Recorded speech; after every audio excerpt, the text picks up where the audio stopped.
My name is Connor. Connor Randall is the full name, and I am a professional ghost hunter. I'm Carl Pfeiffer. I am also a professional ghost hunter up here at the Stanley Hotel. I'm also a novelist. Tonight we are doing a public investigation of the Stanley Hotel.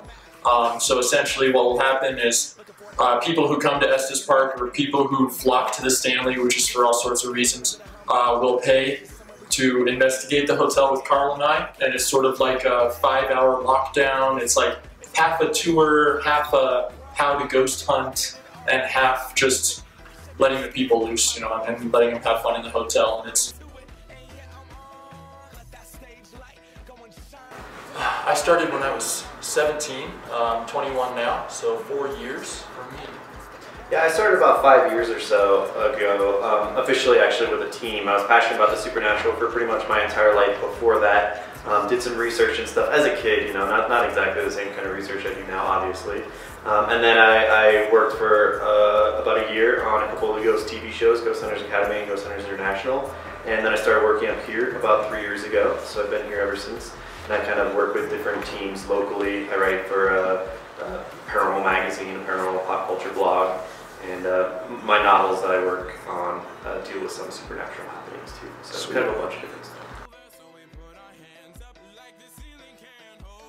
I've actually been like cussed out one time because I was so skeptical about different things. So yes, I'm a huge skeptic. I'm a believer at heart. Like, you know, I want to believe, absolutely. But at the same time, you know, it started with that idea that, you know, if you believe any little thing could be a ghost, it cheapens the experience. And so I was trained very technically by the TAPS team, but then I came up here to the Stanley, and one of the parts about being able to come up here week after week and do these public ghost hunts is you start to really learn and pick apart what's actually happening when something starts recurring so frequently. And so that's made me even more skeptical. So, you know, I think that you see from coming up here also to the way that people's imaginations and minds play with them, and how much when they want to believe, they'll kind of eat up things that I don't think are necessarily a spirit as much. So it's made me really critical. Some people would say too critical, but I think that that's important for this field right now. You don't want to be eating up just too much. I think it will eventually, I think, swing back the other way and bite us in the butt if there's not enough criticism. Yeah. No, I'm a big skeptic as well, and I've run into too many houses where people are getting scared of nothing. I just ran into the house, and you know, that's ghost hunting is sort of half technical knowledge of the paranormal and equipment and cameras and audio recorders, and a lot of it is patience, and then I would say the other half knowledge-wise is really psychology almost, because people can get freaked out, and you've got to get them to calm down. I've never had a case where somebody was hurt by a ghost. You know, I'm a big skeptic, I should just say.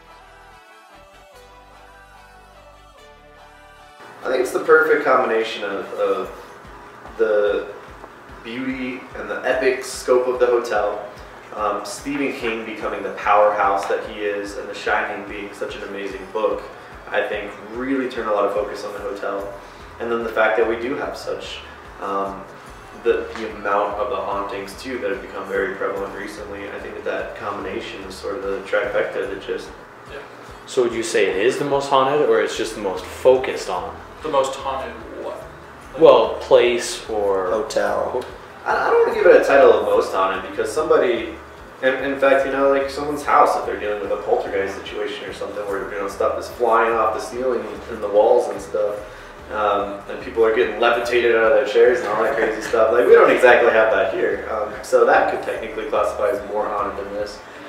So, you know, it depends. Is it the most haunted hotel in America, in the world? Maybe, you know. It's hard to quantify. It is hard to quantify. If I can tell you this, it makes a lot of websites top 10 lists for places in America as a whole. And that's not just hotels. I mean, that's abandoned mental asylums and prisons and things like that. There's a lot of people in and out of the hotel all the time, so there's more people who notice the activity.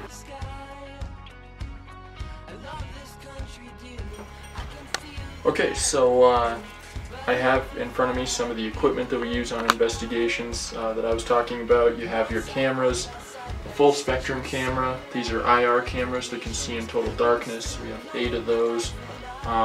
This device will scan through radio stations really fast, and the whole idea is that maybe spirits aren't within our range of hearing, but they're in the frequencies just above that in the radio waves. And so maybe with this device, and we're just experimenting with it, we can hear full sentences, you know, which wouldn't make sense otherwise.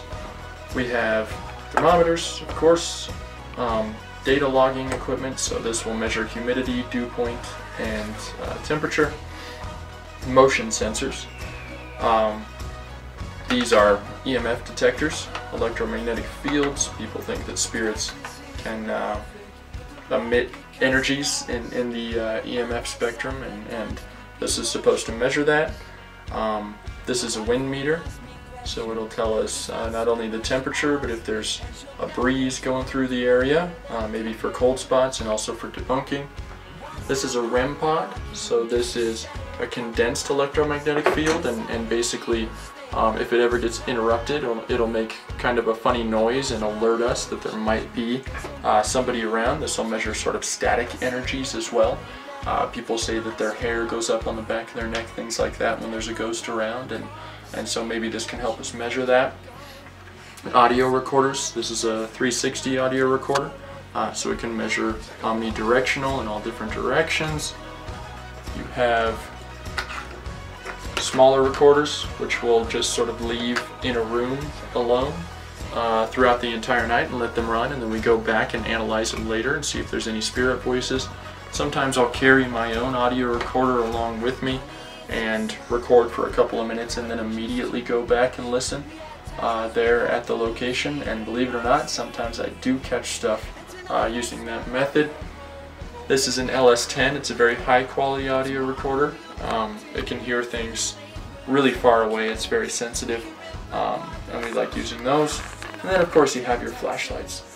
We use the flashlights not only, you know, for seeing in almost total darkness like we often have to, but also as potentially a way for spirits to make contact. And so with these mag lights, for example, what we might do is kind of loosen them so that they go, so you just have to barely twist it to turn it on like that.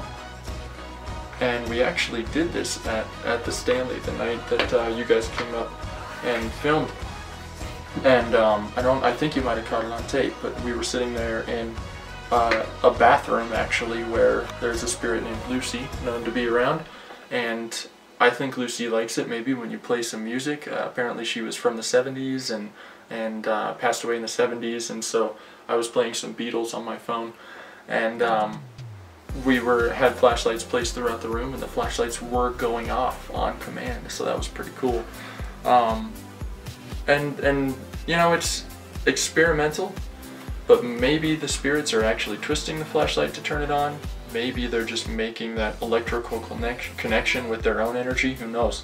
But I thought that was pretty cool.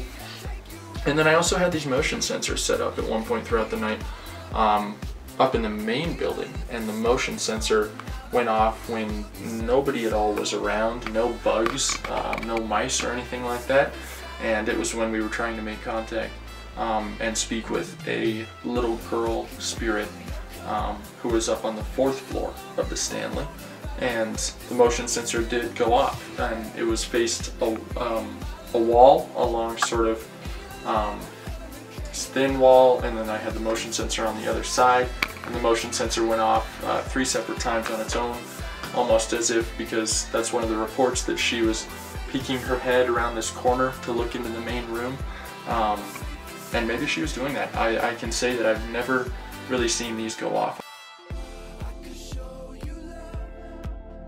The most time-consuming part of the job, but in many respects also the most important part of the job, is going back and reviewing all of the evidence. And so, as you can see, this was a residential case that I did recently with a couple of team members, and I was team lead, and basically we had I think it was 6 audio recorders running and 5 cameras, and it was about 7-8 hours of investigating. And so you do 6 times 7, that's what, 42 hours of video to go over and analyze and make sure that maybe we didn't see something. And so we sit back and you get, you know, a Mountain Dew or something, and you just watch it.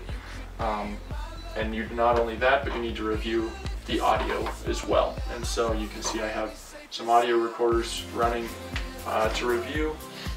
And I'm listening for any voices that we didn't hear at the time, and that's called electronic voice phenomena, or an EVP, which is when we catch a voice that wasn't there at the time on audio, and it's a spirit voice. And believe it or not, that really does happen sometimes. So it can be really exciting, but a lot of the times you're just sitting here staring at an empty room like I am right now.